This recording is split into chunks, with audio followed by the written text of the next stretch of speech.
하나님 아버지, 이 백성은 내가 나를 위하여 지었나니 나의 찬송을 부르게 하려 함이라.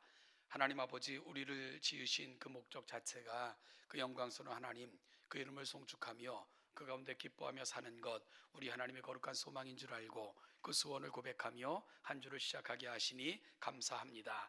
환난 많은 세상이지만 이 노래가 그치지 않게 하시고 또한 세상에 이 노래를 들려주고 부르게 하는 일에 우리 동천교회가 귀하게 사용되어지는 복된 한 주가 되게 하옵소서. 말씀을 푯대 삼고 말씀이 이끄는 거룩한 삶을 결단하고 출발하여 흩어진 교회로 살아가는 모든 삶의 자리가 말씀이 이루어지는 거룩한 현장이 되게 하옵소서. 감사드리며 예수님의 이름으로 기도하옵나이다. 아멘.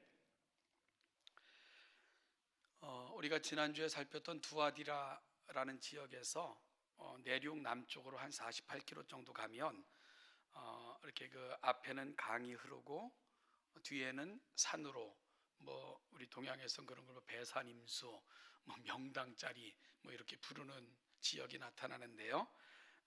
그 지역에 세워졌던 특별한 교회가 바로 사대교회입니다.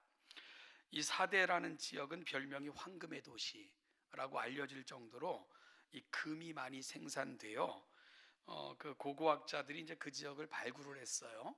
그런데 그 지역을 발굴해 보니까 금을 재련했던 이 도가니가 무려 300여 개 이상이 발굴이 됐고요.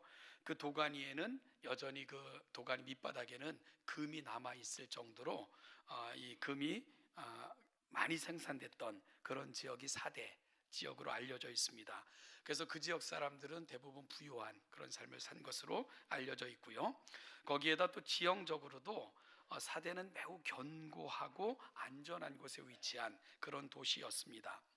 사대는 해발 250m, 그 250m 높은 산으로 그 깎아놓은 듯한 그런 절벽 위에 자리 잡고 있고요. 그래서 지금도 그곳을 방문하는 사람들은 그 좁은 길을 걸어 올라가기도 하는데, 그래서 이 지형적으로는 이 방어가 용이한 난공불락의 지역에 위치한 것으로 그렇게 전해지고 있습니다. 그런가 하면 또한 그곳에 들어갈 수 있는 문은 좁아서 쉽게 적군의 침입을 허락하지 않았고요. 그 좁은 문을 지나가면 큰 분지, 평지가 나타나서 그곳에 사는 사람들은 굉장히 부유하고 안정적인 그런 삶을 살았던 것으로 알려진 도시가 바로 사대입니다. 지금은 비록 폐허가 되었지만 한때는 그 리디아 왕국의 수도 역할을 했고요. 이 리디아 왕국이 페르시아에 의해서 멸망을 해요. 그런데 이 페르시아도 이곳이 너무 귀해서 소아시아 수도로 삼을 정도로 유려했던 도시가 바로 사대라는 지역입니다. 이 사대 지역의 역사는 아주 재밌는 역사가 하나 알려져 있는데요. 재미있다기보다는 좀 슬픈 그런 역사입니다. 이 기게스 왕조의 5대 왕 이 크루이소스는 말씀드린 것처럼 워낙 그 지역은 금이 풍부해서 굉장히 부유한 풍요로운 그런 삶을 살았던 왕이고 그때 그 지역은 그랬다 알려지는데요. 이 지역이 이제 그 페르시아의 침략을 받게 돼요. 말씀드린 것처럼 근데 이 페르시아가 막상 원정을 떠났는데 이 도시에 침입할 입구를 찾을 수가 없었어요. 왜냐하면 워낙 좁은 골짜기를 지나야 되지만 그곳조차도 요새화 시켜놨기에 이 페르시아 군들은 그곳을 진입할 수 있는 방법을 전혀 찾지 못하고 14일간 포위만 했지 도저히 침공할 엄두를 내지 못하는 그러한 형편에 처해 있었고요. 그러다 보니까 이 사대 지역 안에 있는 사람들은 안심하고 그리고 또 느슨해지고 그러면서 전혀 긴장하지 않는 이러한 대치하고 있지만 대치하지 않는 것 같은 그런 상황이 계속되고 있었습니다. 그러던 어느 날 갑자기 사대 지역 언덕에서 무언가 떨어지는 그 250m 그 골짜 이렇게 절벽으로 되어 있다 그랬잖아요. 그런 그 요란한 소리가 들렸는데 보니까 이 사병이 졸다가 투구를 떨어뜨린 거예요. 그러니까 이 사병이 아무 생각 없이 그 비밀 통로를 열고 나와서 그 투구를 주워 가지고 들어가는 이러한 일을 한 겁니다. 그때 정말 그 어디로 침입을 할 수 있을까만 주시하고 있었던 페르시아 군의 눈에 그게 띈 거예요. 그래서 그걸 왕에게 보고하게 되고 그러자 이제 그 뭐 스파이를 보내서 결국은 그 비밀 통로를 열게 되고 성문을 열어 이제 그 페르시아군이 들어가는, 그래서 이제 사대가 멸망하게 되는. 그래서 이 사대의 멸망은 한 사병의 불찰, 그리고 이 한 사병의 느슨한 뭐 방어, 이것으로 말미암아 되어진 것으로 역사는 전해주고 있습니다. 어처구니 없는 결론이죠. 사병의 작은 실수 하나가 결국 성 전체가 무너지는 그런 단초를 제공하여 페르시아에 의해서 결국은 망한 도시, 그 도시가 바로 소아시아에 위치하고 있는 사대라는 지역입니다. 오늘은 이러한 역사적, 지리적, 문화적 배경을 지니고 있었던 그 지역에 세워졌던 교회, 사대교회에게 보낸 주님의 편지를 같이 나누어 보려고 합니다. 흔히들 소아시아에 보낸 7교회를 우리가 묵상할 때 뭐 어떤 교회는 칭찬만 있었던 교회도 있고, 대부분의 교회들은 칭찬과 책망이 교차하는데 이 책망만 기록된 교회도 있다라고 언급되어진 2교회가 있는데요. 그 교회 중 하나가 사대교회이고, 그리고 또 한 교회가 라오디게아 교회입니다. 그런데 사실은 사대교회는 책망만 있다고 하기에는 여전히 그곳에는 주님을 향해 끝까지 신앙을 지켰던 사람들이 있었고, 그들을 귀히 여긴 주님의 흔적도 있기에 책망만 들었던 교회라고 분류하기에는 조금 무리가 있지 않겠는가, 저는 그렇게 생각이 됩니다. 어쨌든 오늘은 이 7교회에 보낸 편지 중에 사대교회에게 보낸 편지를 묵상하면서 오늘 교회로 살아가는 우리가 사대교회를 보내신 주님의 음성을 통해서 또 다른 길을 묻고 찾는 그러한 시간이 될 수 있기를 소원합니다. 오늘 사대교회를 보낸 편지를 살펴보면 사대교회를 주님께서 엄중하게 진단하고 계신 것을 보게 됩니다. 사대교회에 보낸 편지에서 주님은 하나님의 7 영과 7 뼈를 가지신 이라고 본인을 소개하고 계십니다. 하나님의 7 영은 하나님의 충만한 영, 그래서 요한계시록에서는 대체적으로 성령을 가르치는데 성령을 가르치는데 사용된 표현이고요. 말씀드린 것처럼 7 뼈는 교회의 7 교회 사자들을, 7 사자를 의미합니다. 하나님의 7 영과 7 뼈를 가지신 이로 스스로를 소개하시는 것은 하나님의 충만하심으로 교회의 모든 것을 지켜보시고 판단하시는 분 정도로 예수님이 소개되고 있는 것으로 말씀드릴 수 있을 것 같습니다. 바로 그 예수님께서 사대교회를 이제 모든 것을 살펴봤다라고 말씀하고 계시는 거죠. 그래서 3절 말씀을 보니까 3장 1절을 보면 내가 네 행위를 아노니 네가 살았다는 이름은 가졌으나 죽은 자로다. 여러분, 이 엄중한 눈으로 사대교회를 진단하시고 내리신 결론, 그 결론이 뭡니까? 내 하나님 앞에서 내 행위에 온전한 것을 내가 찾지 못했다. 그래서 내리신 결론은 네가 살았다는 이름은 가졌으나 죽은 자로다. 이것이 사대교회에게 내리셨던 주님의 슬픈 진단입니다. 이 사르데이스라는 헬라어인데요. 이 뜻이 남은 자, 그리고 이 우리가 거듭났다 그럴 때 뉴본이라고 얘기하잖아요. 새로 난 혹은 새로 된 이라는 의미를 지니고 있는 도시가 사대. 그러니까 사대가 그런 뜻을 지니고 있다는 거죠. 그런데 이름과는 너무나도 다르게 평가된 주님의 진단 앞에 우리는 당혹스러움을 감출 수 없는데요.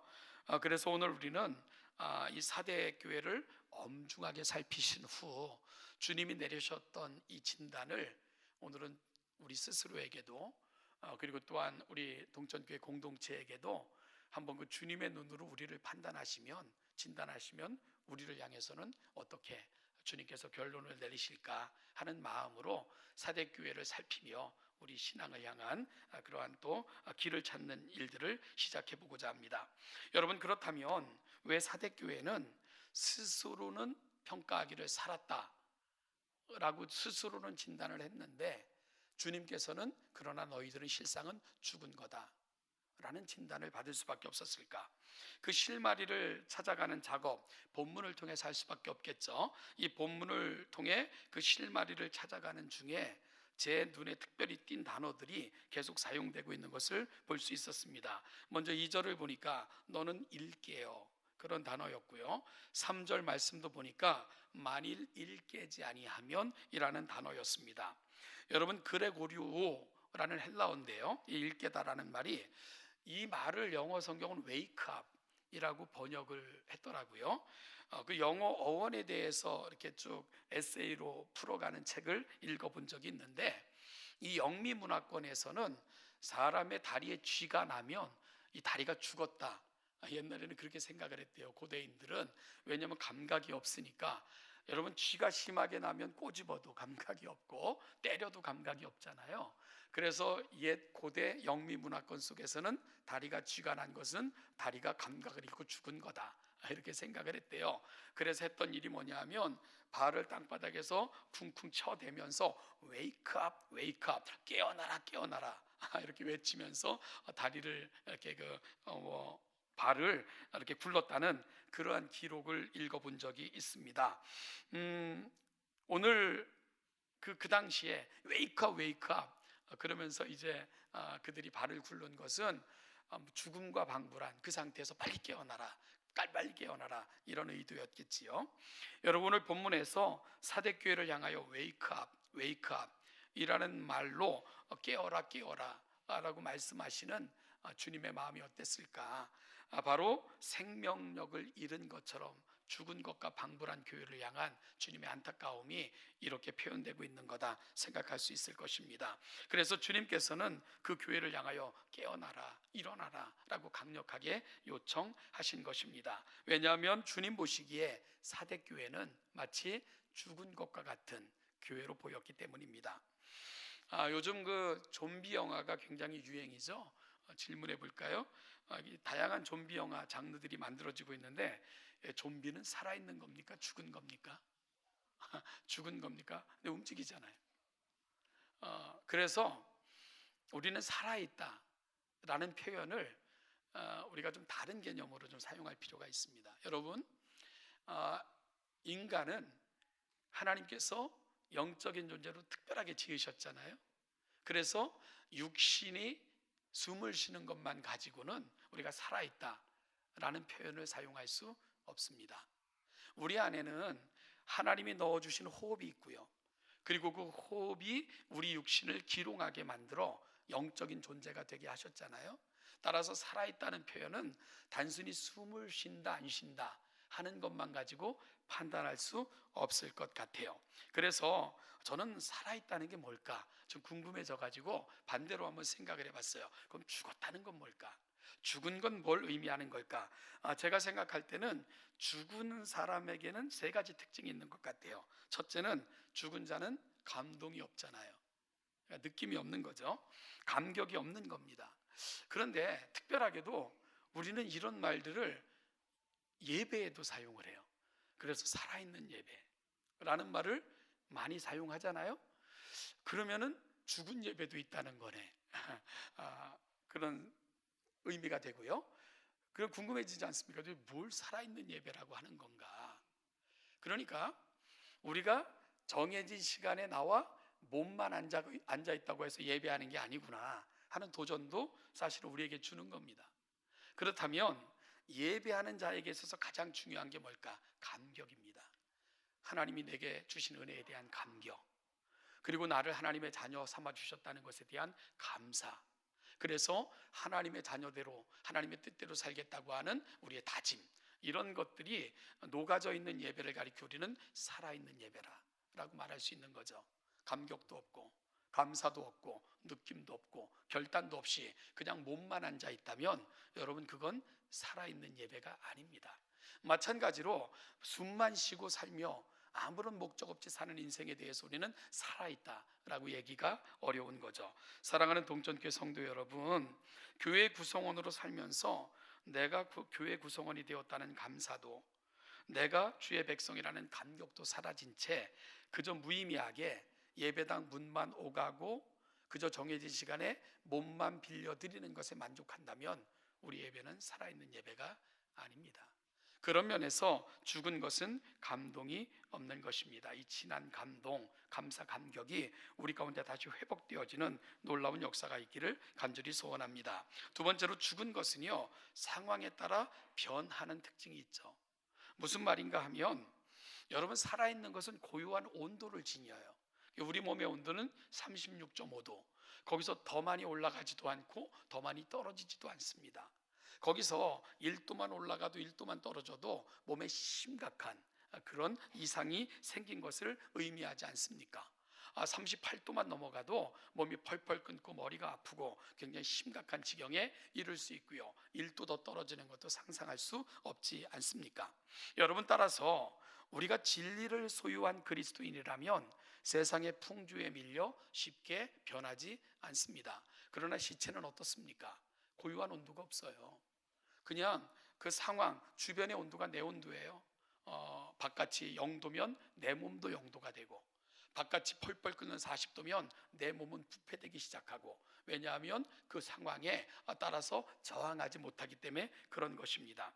여러분, 살아있는 물고기의 특징은요, 맑은 물을 찾아 끊임없이 움직입니다. 그래서 위로 올라가는 특징이 있죠. 살아있는 물고기는, 죽은 물고기는 떠내려가 결국 한 곳에 모입니다. 죽은 물고기들끼리 모여요. 그래서 같이 썩고 같이 부패하고 같이 냄새를 진동하는 그런 결론에 이르게 되는 거죠. 따라서 사랑하는 여러분, 살아있다는 것은 상황에 따라서 내가 급격하게 변하지 않는다는 것을 의미하는 것입니다. 우리가 세상의 풍조에, 세상의 유혹에 쉽게 밀려 떠내려가고 쉽게 변한다면 우리가 살아있는 건가 하는 것에 대한 의심을 해볼 필요가 있는 것이 바로 그와 같은 이유입니다. 세 번째로요, 죽었다는 것은 호흡이 없는 것을 말하겠죠. 그래서 이렇게 생물학적으로도 어떤 환자를 진단할 때 맥박이 희미해지고 호흡이 약해지면 기력이 세했다 라고 표현을 하고요. 그러면 곧 죽음이 임박했구나 하는 것을 판단하는 기준으로 삼기도 하지 않습니까? 여러분, 따라서 살아있다는 것은 또 생명의 힘이 강하다는 것은 긴 호흡을 갖는다는 것과 같은 의미가 될 수도 있을 것입니다. 그래서 강건할수록 물속에서도 오래 버티고요. 그리고 극한 상황에서도 오래 버틸 수 있는 힘이 있는 거죠. 그래서 우리 신앙에서 이 오래 참음이라는 단어가 굉장한 의미가 있다는 생각을 해요. 여러분, 오래 참을 수 있는 것은 건강하기 때문입니다. 내 신앙이 건강하기 때문에 오래 참을 수 있는 거예요. 내 신앙이 건강하지 못하면 주변에 쉽게 휘둘리고, 상황에 쉽게 휘둘리고, 쉽게 분노하고, 쉽게 화내고, 그리고 의지가 쉽게 약해지고, 그건 건강하지 않다는 증거가 될 수도 있는 거죠. 사랑하는 여러분, 내 자신을 잘 컨트롤하지 못한다. 내가 약해졌구나, 나는 건강하지 못하구나 하는 것의 징표로도 사용될 수 있는 거죠. 따라서 여러분, 죽었다는 것은 그런 특징들이 있는 것 같아요. 감동이 없어요. 죽은 것에는 기쁨도 없고 감사도 없습니다. 죽은 자는요, 상황에 따라서 쉽게 변하고 떠내려갑니다. 죽은 것은 호흡이 없습니다. 따라서 우리가 살아있다는 것은 이걸 반대로 생각하면 되겠다 싶은 생각이 있어요. 그럼 여러분, 살아있다는 게 뭘까요? 감사와 감격으로 충만한 것입니다. 내 안에 기쁨이 충만한 것이고요. 그리고 또한 어떤 상황에서도 죽을 듯 쉽게 변하거나 흔들리지 않고 고요한 온도를 유지하는 것, 어떤 상황이 내게 닥쳐도 견고하게 그리스도에게 뿌리를 내리고 인내하며 그리스도를 붙들 수 있는 것, 이게 살아있다는 또 다른 증거겠죠. 그리고 긴 호흡, 인내하며 견디고 내 삶을 지탱할 수 있는 힘, 이걸 가진 사람들을 살아있다, 건강하다라고 판단할 수 있지 않겠습니까? 여러분, 이와 같은 사실들을 토대로 오늘 사대교회를 향한 주님의 진단을 우리가 생각해 보면, 사대교회는 어떤 상태였을까? 처음 믿었던 감격이 사라진 그런 상태였구나 생각이 드는 거죠. 주님을 처음 만났을 때, 내가 하나님의 자녀 됐을 때에 그 감격이 사라진 그런 교회로 남아 있었던 상황, 그것이 바로 사대교회의 모습이었구나 우리는 짐작이 됩니다. 또한 세상 풍조에 밀려 세상의 상황과 여건에 따라 쉽게 변하는 그런 신앙의 모습을 사대교회는 보여줬구나 생각할 수도 있고요. 또한 그들은 여전히 네 행위를 안다 라고 말씀하신 것을 보면 여러 가지 신앙의 행위는 여전히 있었지만, 그러나 그 신앙의 행위가 형식적이고 외식적인 측면으로 흘러갔고, 그 안에서 진정한 감사와 감격, 우리가 함께 부름받았다는 그 의미를 상실해가는 그런 모습으로 바뀌어져 갔던 교회, 그 교회가 바로 사대교회였구나 하는 결론을 내릴 수 있게 되는 겁니다. 마치 천연의 요새에 자리 잡고 있으므로 금으로 말미암은 풍요로움이 그 지역 사람들을 해이하게 만들었고, 결국은 멸망으로 나아갈 길을 그와 같은 것들이 제공했던 것처럼, 여러분 사대교회는 그 작은 것들이 점점 커져서 결국은 주님 보시기에 살아있지만 죽었다 하는 평가를 내릴 수밖에 없는 안타까운 상황까지 이룰 수밖에 없었던 교회, 오늘 살피고 있는 사대교회가 되는 것입니다. 여러분, 그리스도인들에게 있어서 긴 호흡은 뭘 말할까? 그것은 하나님과의 긴 대화를 우리는 영적인 호흡이라고 이야기합니다. 여러분들은 어떻습니까? 하나님 앞에 기도할 때 여러분들은 그 하나님과 대화할 때는 아무리 대화해도 기쁘고, 하나님과 대화하는 시간은 그 어떤 시간보다도 귀하고, 우리 동정교회는 다 그러시죠? 혹시 하나님 앞에 기도할 때는 1, 2분도 할 말이 없고, 그리고 사람과 떠들 때는 그냥 아는 거 모르는 거 진짜인지 가짜인지 구별 없이 막 떠들어도 담이 없고, 그러면 우리 영적인 호흡이 굉장히 짧은 거 아니겠습니까?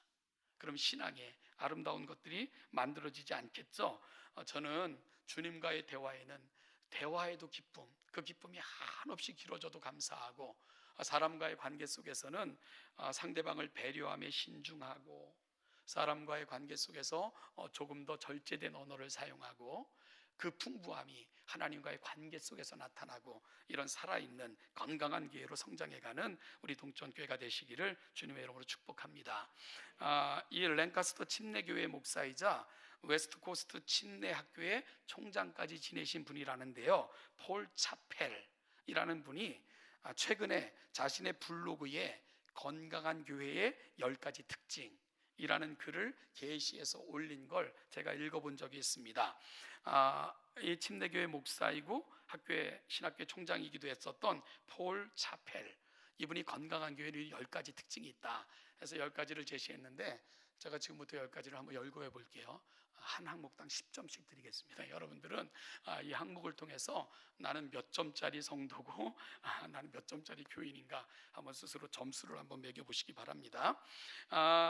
건강한 교회에서 나타나는 첫 번째 특징은 순종이라고 이분은 들고 있습니다. 주님께 순종하는 것이 종교의식보다 더 중요하다라고 언급하고 있고요. 주님께 순종하지 않는다면 교회나 예배에 대해 어떻게 느끼는가는 별로 중요하지 않다, 이런 얘기까지 해요. 여러분, 예배 때 우리가 가끔 감동도 받을 수 있고 찬양을 하면서 마음에 깊은 울림을 경험할 수도 있습니다. 그런데 그것보다 중요한 것은 그것이 우리 삶의 자리에서 주님께 대한 순종으로 나타나야 된다 하는 것을 첫 번째 항목으로 제시하고 있는 거죠. 두 번째는 겸손입니다. 여러분, 이 겸손을 이분이 어떻게 정의했는가가 참 귀했어요. 어떻게 정의했냐 하면, 겸손은 내게 집중하고 내게 휩싸이는 것이 아니고 서로에게 집중하고 서로를 배려하는 것이 겸손이다, 이렇게 정의를 하고 있습니다. 참 멋진 정의라고 생각을 해요. 왜 우리가 겸손하지 못합니까? 내게 집중하고 내게만 집착하고 나를 내 울타리에 가둬놓기 때문에 우리는 서로를 향한 배려, 서로를 향한 친절, 이런 걸 놓치고 살기 때문 아니겠습니까? 그래서 이 폴 차펠 목사님은 두 번째 조건으로 겸손이라는 항목을 들고 있고요. 세 번째는 사랑입니다. 그러면서 성경적 사랑은 감정이 아니다, 그것은 희생을 의미한다 라고 정의하고 있습니다. 세상에서 가장 아름답지만 가장 힘든 단어는 사랑입니다. 우리가 고린도전서 13장을 보면 사랑은 어느 것 하나 쉽지가 않아요. 오래 참아야 되고 분노하지 말아야 되고 견뎌야 되고 그리고 끝까지 감싸야 되고, 이게 사랑의 본질로 제시하고 있잖아요. 그래서 이 폴 차펠이라는 목사님도 성경적 사랑은 감정이 아니고 희생적 행위다, 라고 정의하면서 다른 사람의 필요를 충족시켜 주는 것, 이것이 바로 사랑의 본질이다 라고 정의하며 이런 사랑이 나타나는 교회가 건강한 교회다 라고 정의하고 있는 거죠. 네 번째는 종의 마음으로 들고 있는데 저는 섬김으로 바꿔도 되지 않을까 싶습니다. 여러분, 사도 바울은 교회를 신비하게 몸으로 표현을 했습니다. 그리스도께서 머리가 되시고 우리는 그 몸의 지체들입니다. 그러면 지체들로 존재하는 이유가 뭘까? 이분이 그 얘기를 하는 거예요. 하나님께서 우리를 지체로 부르실 때 그 지체로의 부르심은 본질 자체가 섬김이다, 이렇게 정의하고 있는 겁니다. 그렇지 않습니까? 여러분, 지체는 서로 섬겨야 건강한 거예요. 입은 입으로서의 역할, 손은 손으로서의 역할, 발은 발로서의 역할, 주어진 모든 신체의 기관들은 기관으로서, 지체로서의 그 역할을 감당해야 건강해지는 겁니다. 그걸 가리켜 섬김의 본질이라고 표현하고 있는 거죠. 사랑하는 여러분, 우리 서로가 섬김을 위해 부름받았다는 사실을 놓치지 않을 때 우리는 서로를 건강하게 만들어줄 수 있는 거죠. 그래서 종의 마음을 건강한 교회의 네 번째 조건으로 들고 있습니다. 다섯 번째는 기쁨입니다. 기쁨은 우리의 마음과 영혼과 마음 속에 있는 하나님의 사역에 대한 우리의 반응이다 라고 표현을 합니다. 그러니까 내가 하나님 앞에 부름받고 하나님의 자녀가 되어 하나님의 거룩한 사역을 감당하고 있는 그 특징은 다 기쁨으로 나타나야 된다는 겁니다. 불평이 아니고 원망이 아니고 마음에 어떤 깊은 그런 걸쩍지근함이 아니고 하나님의 자녀가 되어 그 사역에 부름받은 성도들에게 나타날 것은 기쁨이다 라고 말씀하며, 하나님은 우리에게 상처와 고통을 주시려는 분이 아니고 우리에게 기쁨을 주시길 원하시는 분이다. 그래서 하나님의 기쁨을 경험한 사람들은 영혼의 깊은 기쁨을 경험하게 된다. 그래서 다섯 번째로 기쁨을 들고 있고요. 여섯 번째는 감사입니다. 그러면서 아주 단도직입적으로 건강의 표시는 감사다 라고 이분은 표현하고 있습니다. 감사는 강력하고 치유적인 하나님의 은혜의 머금에 대한 증거다 라고 표현을 하고 있습니다. 여러분, 하나님께서는 그분의 존재를, 그분께서 주신 것들을 어떻게 기억하는 모든 성도들은 감사에 이를 수밖에 없다 라고 폴 차펠 목사님은 이야기하며, 감사는 본질적 건강의 증거이다 라고 제시하고 있습니다. 일곱 번째는 책임입니다. 건강한 교회는 멤버들이 서로 돌본다는 거죠. 그런 영역에서의 책임입니다. 따라서 다시 교회는 한 몸이고 지체라는 개념이 책임이라는 개념 속에 다시 한번 등장하게 되는 거죠. 하나님께서는 하나의 몸으로 우리를 지으셨고 부르셨습니다. 따라서 몸은 서로에 대해서 책임을 지는 거죠. 그리고 그 책임은 서로를 돌봄으로 나타나게 되는 겁니다. 사도 바울도 갈라디아서 6장 1, 2절에서 서로 짐을 져서 그리스도의 법을 성취하라 라고 권면한 것도 그런 이유일 것입니다. 여덟 번째는 용서입니다. 교회는 용서 없이는 살아남을 수 없다 라고 이야기하고 있고요. 여러분, 왜 용서해야 되는가? 이 폴 차펠 목사님은 우리 모두는 다 완전하지 않기 때문이다 라고 이야기해요. 제가 아주 젊었을 때 읽은 책 중에 토마스 아켄피스의 그리스도를 본받아 라는 책이 있습니다. 어떤 사람은 이 토마스 아켄피스의 그리스도를 본받아라는 책을 평가하기를 성경 다음으로 위대한 책이다, 이렇게까지 평가했던 책이기도 한데요. 여러분, 그 대목 중에 이런 대목이 있습니다. 서로가 서로를 판단하거나 정죄하지 말라. 왜냐하면 네가 정죄하고 판단하는 그 모습에 언젠간 너도 이룰 수 있기 때문이다. 그 말은 뭡니까? 우리 모두는 연약하다는 거예요. 우리 모두는 완전하지 않다는 겁니다. 오늘 내가 정죄하는, 오늘 내가 판단하는 그 위치, 그 모습에 언제든지 나도 이룰 수 있다. 그렇기 때문에 누군가의 약함과 어리석음을 보거든 판단하고 정죄하는 것이 아니라 돕고 위로하고 격려하는 것, 그것이 우리에게 주어진 의무이고 권리이다 라고 토마스 아켄피스는 이야기하고 있는 것을 보게 됩니다. 여러분, 그래서 이 폴 차펠 목사님도 여덟 번째 건강교회 특징으로 용서를 들고 있는 겁니다. 아홉 번째는 비전입니다.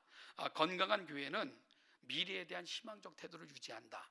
따라서 과거의 추억에 미래의 비전을 대체하는 교회는 죽음에 이른다, 이렇게까지 표현을 해요. 여러분, 과거의 추억이 미래에 대한 비전을 대체할 때 그 결과는 죽음이다 라고까지 이야기하며, 비전이 있는 교회는 오늘을 넘어 미래를 향한 그 아름다운 눈과 어떤 소욕을 가지고 있는 교회라고 평가하고 있고요. 열 번째는 희생입니다. 교회의 사명을 수행할 때 이런 질문이 있는 교회가 건강하다는 거예요. 여러분, 우리는 어떤지 모르겠어요. 이것이 주님이 원하시는 것인가? 이것이 반드시 우리가 행해야 되는 건가? 하는 것 쪽에 질문이 있어야지 얼마가 들지? 라는 것은 건강하지 않은 교회의 특징이라는 거예요. 중요한 것은 얼마가 아니고 주님이 원하시는가, 주님이 기뻐하시는가, 그 질문을 알 수 있을 때 그 교회는 건강한 교회의 척도를 지니고 있는 거다라고 말씀하고 있는 거죠. 여러분, 이것이 폴 차펠 목사가 건강한 교회는 이런 교회다라고 제시한 10가지 항목입니다. 자, 이제 여러분들이 점수를 매길 시간입니다. 몇 점이십니까? 우리 뭐 찬양대 정도는 한 95점 정도 되시겠죠? 사랑하는 여러분, 오늘 사대교회에게 주신 말씀을 한마디로 정의하면 저는 그렇게 생각해요. 너는 건강한가? 그 질문인 것 같아요. 너희 교회는 건강하냐? 그것이 주님의 질문인 것 같습니다. 그래서 주님께서는 오늘 그 엄중하신 눈으로 바라볼 때 사대교회는 건강하지 못한 교회인 거죠.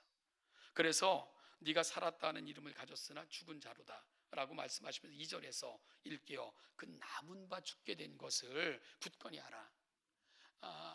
여러분, 아직도 남은 게 있죠.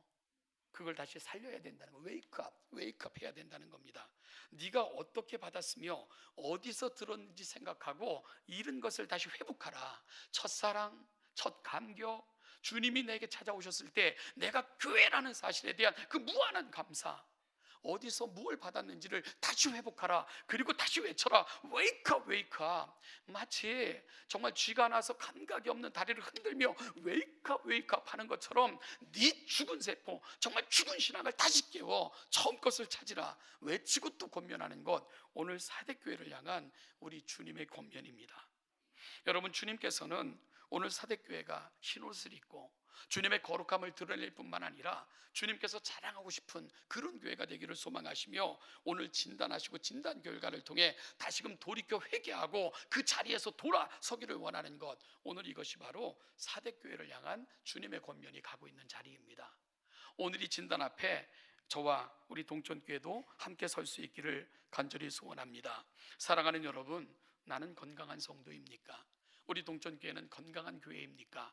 주님의 엄중한 눈으로 살피면서 건강한 성도, 건강한 교회를 꿈꾸며 오늘 하나님 앞에 우리의 다짐을 담아드리고 다시금 주님이 바라보실 때 흰옷 입은 성도라, 네 이름을 내 생명책에 기록하노라, 내가 너를 통해서 부탁하며 이 땅에 내 이름을 드러내기를 소원하노라 칭찬받을 수 있는 교회 성도, 저와 여러분 되시기를 주님의 이름으로 축복합니다. 기도하겠습니다.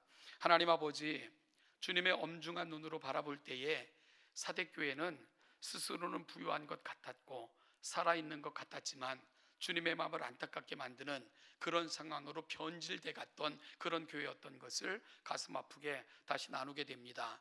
하나님 아버지, 가슴 아픔이 단순히 사대교회 문제이기만을 간절히 소망하는데 오늘 우리를 살펴보면 주님이 어떻게 평가하실까, 자신이 없는 것도 또한 우리의 솔직한 마음인 것을 고백을 합니다. 하나님 아버지, 오늘 주님의 음성을 통해서 다시 건강한 성도, 건강한 교회, 하나님께서 기억하시며 기뻐하시고 부탁하실 만한 그런 교회로 다시 세워지는 우리 모두 사랑하는 동천교회가 되게 하여 주옵소서. 감사드리며 예수님의 이름으로 기도하옵나이다. 아멘.